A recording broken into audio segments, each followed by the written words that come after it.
Anak ng kahirapan. Si Leo ay isinilang sa isang maliit at liblib na barangay. Ang kanilang bahay ay yari sa kahoy at yero, tagpi-tagpi, ngunit puno ng pangarap.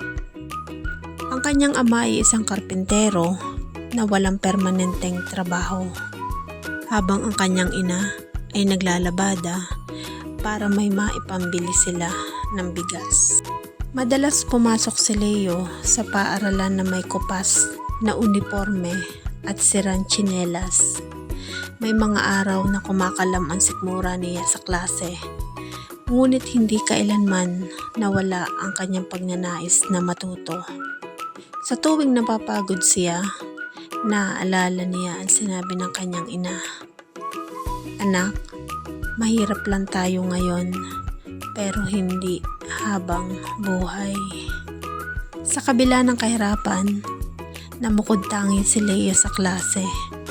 Mahilig siya magbasa kahit lumang libro lang ang hawak niya. Tuwing gabi, sa ilaw ng gasera, pilit niyang inuunawa ang mga aralin habang ang iba ay mahimbing nang natutulog. Hindi naging madali ang lahat.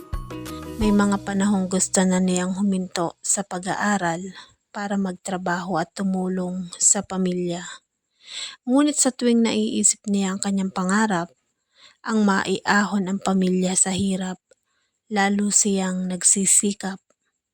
Ipinangako niya sa sarili, "Hindi ako titigil hanggat hindi ko binabago ang kapalaran namin."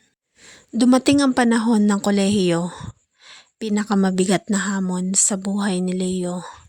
Dahil sa kakulangan sa pera, kinailangan niya magtrabaho bilang service crew sa gabi at mag-aral sa umaga. Madalas siyang puyat, pagod at minsan ay bumabagsak sa exam. May mga taong nagsabi sa kanya, "Hanggang dyan ka na lang, mahirap ka eh." Masakit, ngunit ginamit ni Leo ang mga salitang iyon bilang lakas, hindi panghihina. Sa bawat pagkabigo, mas pinatibay niya ang kanyang loob. Natutunan niyang hindi hadlang ang kahirapan. Ito'y hamon lamang. Sa wakas, dumating ang araw ng pagtatapos. Si Leo ay nagtapos ng may karangalan. Sa kanyang graduation, nakita niya ang mga magulang na umiiyak sa tuwa, luha ng tagumpay matapos ang mahabang taon ng sakripisyo. Hindi nagtagal, nakahanap siya ng magandang trabaho. Unti-unting nabayaran ang mga utang, naipagawa ang bahay at higit sa lahat, nabigyan niya ng mas maayos na buhay ang kanyang pamilya.